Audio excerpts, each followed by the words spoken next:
What's going on, everybody? As we know, this weekend is the big server test for Arc Raiders, where we can all jump in. This is going to be my first time jumping in and getting my butt kicked. But if you guys are excited about it, as I am, let's go over this letter from the executive producer saying everything that we need to know about Arc Raiders. So let's go ahead and check it out. It says, "Hello there, I'm Aleksander Grøndal." I don't know how you say that. The executive producer for Arc Raiders, and today I want to discuss everything you need to know about what's in the game. Arc Raiders is a multiplayer extraction adventure set in a lethal future Earth ravaged by a mysterious mechanized threat known as Arc. Enlist as a raider and scavenge the surface to thrive in a desolate world, but beware of the machines. Beware of raiders preying on others. Raiders are the other players, and the machines PvE, PvE type game. In short, you'll be building a name for yourself in Speranza by taking on quests, improving your gear with treasures scavenged from the dangerous world above, and making it back alive. Come back with your pack full or pass out on the surface and return empty-handed. Each trip above will weigh risk with reward, and every decision you make comes with a consequence. Let's dive into some more detail. Now, that whole risk-reward, returning empty-handed is one of those things that it's always kind of like made me wary of extraction shooters, because you put so much time in trying to gather and escape. And I guess sometimes you'll get away and sometimes you don't, but it can be a bit demoralizing sometimes. But we're jumping in anyway. Topside. Topside is a place where you spend most of your time in Arc Raiders looking for valuable loot. This could be gameplay items you can use to your advantage or items you can bring back to craft with. More on that later. The first thing you have to be aware of is you are not alone up there. Arc machines will be looking for you. The Arc come in many forms, different shapes and sizes, but beware, they are all significant threats to any raider. You will face the small 8-legged spider-looking machine called ticks. These are small and stealthy creatures that live inside structures that tend to cling to roofs and walls and will jump and attack any unaware raider. So we're looking all over for those. The snitch can be seen in the air looking for suspicious activity, and if they spot a raider out in the open, they will call in reinforcements. Make sure to stay hidden or take them out quick. We also have a larger machine, like the Leaper, who patrols outside and poses massive threats with its destructive leap attack. Or the Bombardier, who with the help of spider drones will seek raiders out and designate for a lethal mortar attack. Now that sucks. There are more Arc-like ground-based Pop, Fireball, and Bastion and Flying Arcs, like Wasp, Hornet, and Rocketeers, each with their own specific strength and weaknesses which offer unique challenges. This is the spider-like thing? That thing's huge! There are even larger machines as large as an apartment building roaming the surface at times. The Queen is furiously defending the Harvester, a structure with unknown purpose. Taking on the Queen will most likely lead to quick defeat. But for a seasoned raider, there's always a way. There are even rumors of other large variants too. Arc is by far not the only threat topside. There are other raiders up there as well. Maybe you can make a friend or two, but watch your back as other raiders are competing for the same loot. You can choose to go alone or as a squad of up to 3 players, all viable in different ways. The matchmaking will prioritize squad versus squads and solos versus solos. So that's kind of cool, because one of the things that we see in a lot of extraction shooters sometimes is when you're going into an area that you're teamed up, you might jump in solo and then there's a team you're running from your life from. So knowing that you will be against other solo players make it a little bit easier to navigate and deal with and make connections and stuff like that, versus trying to survive entire squads. Think about the DMZ and Call of Duty. The Rust Belt. All topside ventures take place in different locations around the Rust Belt.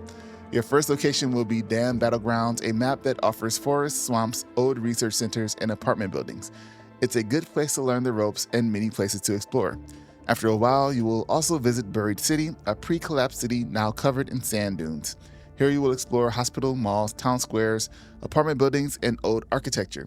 The spaceport is a derelict launch facility filled with old technology across different industrial locations.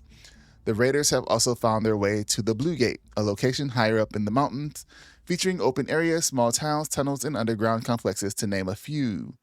Here's a couple of locations here. That's kind of crazy. Can we go all the way to the top of that? That would be amazing. There's a little sniper tower there. Cool locations. There are even rumors of a place called Stella Montis, but what that is and how to get there is still unknown.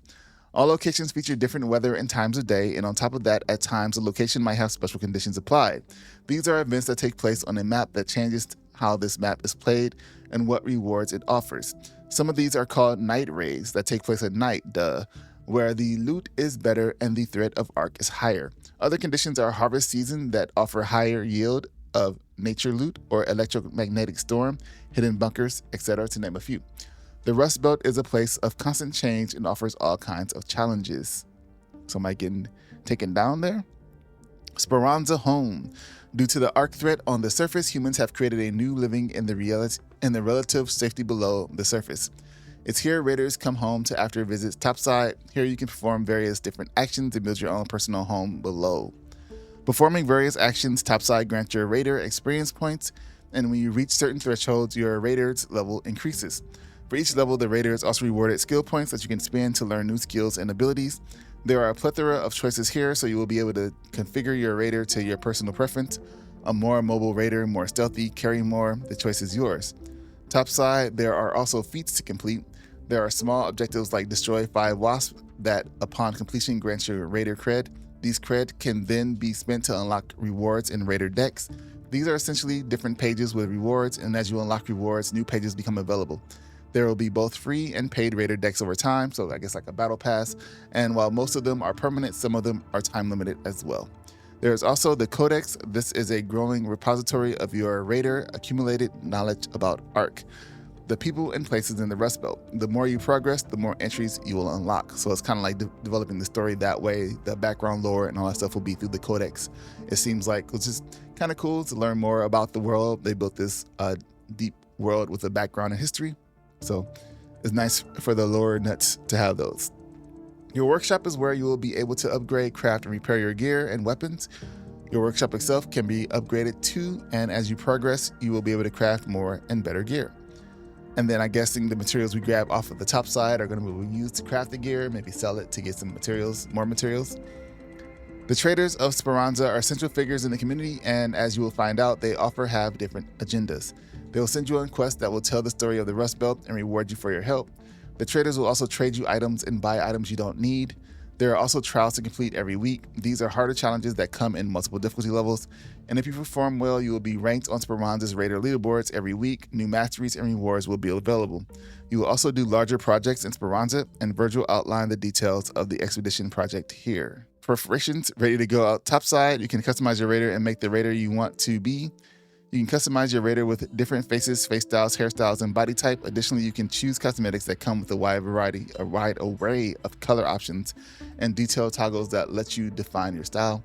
No raider is complete without a backpack, so you will have options there as well as backpack attachments and charms. Additional cosmetics can be unlocked by completing quests, leveling up, being unlocked in raider decks, or to be purchased in the game store. There's a little video here. It's kind of going over some of it. Different faces. You see the hair staying the same with the change of faces. You got different hairstyles,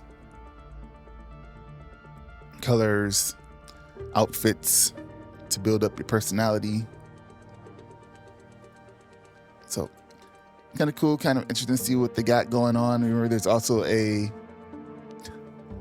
chicken, but there's also stuff we get for playing this server test as well. Looking dapper certainly helps, but looks alone will not be able to carry you through the danger topside. You need some good weapons. Customize your raider to fit your playstyle with a plethora of weapons. They like plethora. Everything from the Rattler, a simple automatic rifle, to Volcano, a close range shotgun, to more high-tech weapons like energy weapons like the Equalizer and more. There's a lot to choose from here, and you can further specialize your weapons by adding attachments or taking them to your workshop for a full-on upgrade. Gadgets are useful tools topside, and you can equip your raider with everything from lure grenade to trick the arcs to zip lines, mines, door blockers, grenades, flares, bandages, etc. The list goes on. You can also find some of those gadgets topside, but in most cases you are better off coming topside prepared. The shields and augments are 2 items that further allow you to customize your playstyle. Do you want to be fast and light and sacrifice carry capacity, or perhaps you want to maximize your offensive capacity for more gadgets and ammo? Maybe heavy shields are your thing. Being a raider means that sometimes you run low on items. Thankfully, there are ways to get back on your feet. First, there are free loadouts. These are a set of items given to you by the citizens of Speranza to help you on your way. Feel free to use whenever no strings attached. Secondly, there is your trusty rooster friend, Scrappy, that has a very nice habit of collecting items for you. Thank him by training him or giving him some nice cosmetics too. So he collects items for you. Can you lose Scrappy? Is the question, your trusty rooster. And also free loadouts. Okay, I see that. There's another question I had. Oh, do we get to respec, I guess is the term. Like can we respec per mission? Like we want this mission to be more speedy. Do we get to go out there and just be a speedy version for this mission and then come back and we want to be a heavier load? Or are we just kind of stuck with what we have? I don't know. Good old Scrappy. So are you ready to become a raider? The Rust Belt awaits, full of challenges, treasures, and untold stories. Whether you choose to brave it solo or forge alliances, Arc Raiders offers a dynamic and evolving experience.